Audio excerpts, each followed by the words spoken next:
Yeah, I couldn't deal with taking those Avonex shots like that. And after I stopped taking them, you know what I'm saying, I started having more problems. People was telling me I was walking with a limp. I used to laugh and say, yeah, that's my pimp limp, because I didn't see what they saw. So my mom kept saying it, and everything. So I was like, okay. I went on here, went to the doctor and got it checked out. Come to find out that the cartilage in my hips was gone. I was bone on bone, and the doctor was telling me, it was like, well, you got bone on bone. You know what I'm saying? You in stage 4. I said, okay, stage 4. I said, okay, what's after stage 4? He said, nothing after stage 4. That's it. You know what I'm saying? I said, okay, then what's up then? What's up? He said, well, either you can have surgery or you can be in a wheelchair. Now I was 39 years old, so I was like, I wasn't thinking about, I was like, I can deal with this surgery. I said, I'd rather had a surgery, because in my mind, I'm thinking when I had a surgery, I should be fine. I'll be walking better. Okay. So I go on here and I had one of the surgeries. I had the first surgery, and that joint, it was crazy. I was scared. I mean, you going under the knife. That was my first time going underneath the knife. So he was like, it gave me a lot of, stuff to calm me down or whatever, like volumes or whatever. But couldn't find out surgery went well. It was at MCV hospitals. Okay, wake up, you know, look at my foot, and my foot is just pointed straight up, and I can't turn it. I can't turn my foot to let it go left or right. So I'm like, doctor come in there, he talking all that. Yeah, it's gonna straighten out. It's gonna do this. It's gonna do that. So you don't let it worry you at the time because you're trying to heal. So I said, okay. Took it for what it was worth. You know, went on ahead. Months went by, weeks went by, and it ain't get no better. A couple of months went by, it didn't get no better. And I was debating. I was like, well, it's no use in me having one hip, surgery, and I had the other hip. That's kind of like, no, you don't do stuff like that. You know what I'm saying? It's just like having one tire with good A and the other one a little flat. You know what I'm saying? It ain't as strong as the new tire, so I went on here, got the other hip. You know what I'm saying? When I say hip, I'm talking about total hip replacements. You hear me? And when it had that hip done, so doctor was like, well, you're going to need a cane and everything. I'm like, okay, that's fine. I can deal with that. You know what I'm saying? Like I said, once again, in my mind, I'm going to get better because I'm thinking that the people did everything that they supposed to do for me to get better. Yeah, well, months go along and they finally pull it in the portal. That's a little thing they give you or whatever. You check your medical, whatever. He put it in the portal instead of coming to me as a patient and telling me that it was a jaw or something they did wrong or whatever. Instead of coming to me and telling me that, you're going to put it in the portal. Now, what if I didn't have access to the portal? Because for one, I didn't know about the portal. My wife knew about it. So she told me about it. So what if goes up for the other people that don't know how to use it, know about it, whatever. You know what I'm saying? All right, that's kind of messed up. That's kind of messed up. But I left it at that. Everybody telling me I should get a second opinion, this and that and the third. I'm like, yeah, I'm cool with that. You know what I'm saying? But, damn if you going to cut me again. I mean, that surgery was crazy, man. That surgery was crazy, man. I fell, I don't know how many times. I felt the first night I came home from the surgery and I got out of the hospital. I fell that night. Bending over in the trash can, fell that night into the trash. Yes, sir. Next morning, got up rushing for the therapist, because the therapist came over, so I'm rushing to open the door for him and fell again. And when I fell that time, my leg got locked. Oh, my God, the pain, it hit. We had to call the paramedics, man. I was in so much pain, I was yelling like they were killing me up here. It took me out. They couldn't even lay me down. I couldn't lay my leg out. They had to take me out. One grab one arm, one grab the other arm, and they grab a leg and they carry me up like that, like I'm already sitting in a chair. Man, I was like, oh my goodness, you know, I had to go back down there to the hospital. You know what I'm saying? They got me down there. They gave me some sedatives, whatever, pain medicine, for my leg. Cause like I said, I just came home, So they knew I was in pain. They gave me something for the pain.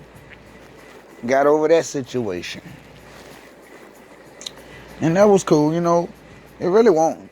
Cause I was like mad that, I was thinking like, now did y'all mess me up, man? Cause I'm ready to sue somebody's ass now. Cause this don't make no sense. I'm in pain every day, all day now. You know what I'm saying? I'm in more pain now than I was before I had the surgery. You know what I'm saying? So who's the winner on that? And then on top of all that, I'm working all my life. When I got sick, I couldn't get no help. Like, wow, man, I worked all my life. I know I paid any type of medicine they was taking out for Medicaid when I was getting checks when I was young. That didn't go nowhere. So I'm like, okay. They tell me the only way you get help if you get on disability. Like, wow. So they was like, you had the surgery, you qualify for disability. I mean, that is nothing to be proud of, you know what I'm saying? I used to get offended when people used to ask me and tell me to do that. Who the hell can survive over $700 a month? Huh? With a family. Come on now. So, I really, that was like my last resort till I really couldn't do nothing. You know what I'm saying? When I really got bad, because I'm stressing myself, still trying to walk, all at the same time, man. And it's all coming down, so I'm thinking I'm hurting. I'm thinking I'm Hulk. I can pick it up, but the weight was getting too bad, man. So I was like, it was, I could handle the walking, but the mental part was getting bad, man. It really, really, really plays a part on your mental. You gotta really watch out for that, because you can wear yourself to death. You can cause yourself to do something that you'll regret. You know what I'm saying? But you gotta keep a positive mind. Keep praying. You gotta keep praying. Always keep praying. That's my key. To keep praying, because I know how powerful God is. So I keep praying. And I encourage everybody else to do the same. People that say I don't believe in it. My brother used to tell me that. My little brother used to be like, I don't believe in that. Now when I talk to him, he the first one to throw it out there. And I look at him like I'm proud of him for thinking like that now. But at the same time, God is good all the time and merciful. You know what I'm saying? You plead your problems to him and give him all the glory in the end.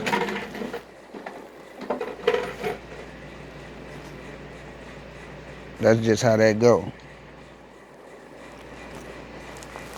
But you gonna, this MS, you gonna run into different phases. You're gonna have different phases, man. Every reaction or whatever you go through is never gonna be the same. You know what I'm saying? Some of them may be easy, some of them may be harder the next time, some of them may be harder the next time after that hard one. You know what I'm saying? You just gotta prepare yourself. You know what I'm saying? Don't let it get your mind. Don't let it control your mind. You stay in control of everything. As long as your mind is in control, you in control. Always remember that. You panic, your body panic. Remember that. Don't give MS the power. Always remember you have the power. Yes, you have the power. MS has no power.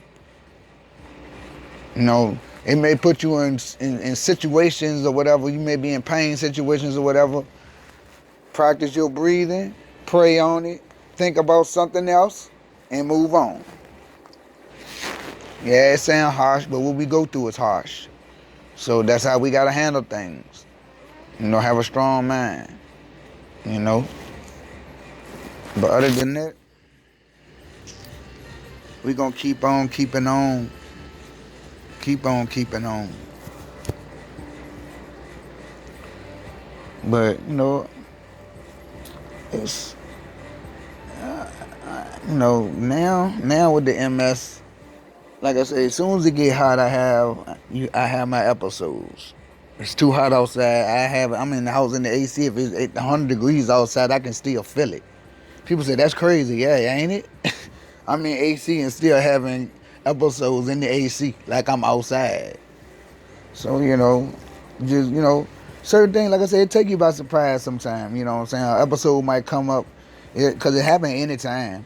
It may take you by surprise, and depending on how hard it hits you, you know what I'm saying? That's why I was telling you, practice your breathing so you know how to take stuff. You know what I'm saying? Because it'll hit you hard out of nowhere. You know what I'm saying? You don't want it to shock you. You know what I'm saying? You just want to be like, oh, okay. Because now to me, I just be like, ooh, that's new. Especially on new things, you know what I'm saying? Like I used to have episodes at the top of my body. Now I'm having them at the bottom of my body. At the top of my body, I used to put ice at the top of my neck. I'm gonna try that again if it happen again at the bottom of my body. But I'm gonna try to. I probably move the ice down to like the lower part of my body, down there, on my backbone. You know what I'm saying? So I'll try that next time. But like I said, it come at you in different ways.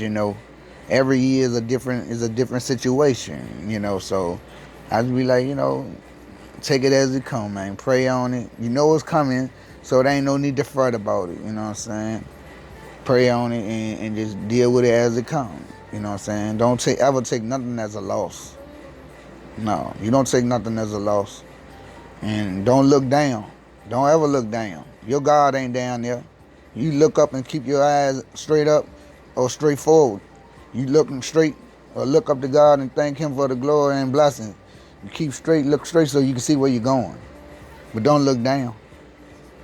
No, ain't no looking down. But yeah, man. Like I said, I got an MS family, man. Man, they just a dope, good quality type of people, man. I guess because we all got MS, so we all can relate to what each other going through, talking about, feeling, all of that. And we don't know each other, and we all from all across the goddamn country, man. And that is so dope. You know what I'm saying? That is so dope, man. Because hopefully, what I tell people, I'm telling them something that they learning something new, and vice versa. You know what I'm saying? A lot of things I learned from them that I ain't learned. I tell them thank you, man. I let them know that, man. I let them know, man. You know what I'm saying? Because that's how we communicate, man. I'm going to tell you, communication is everything, man. In everything, especially in health.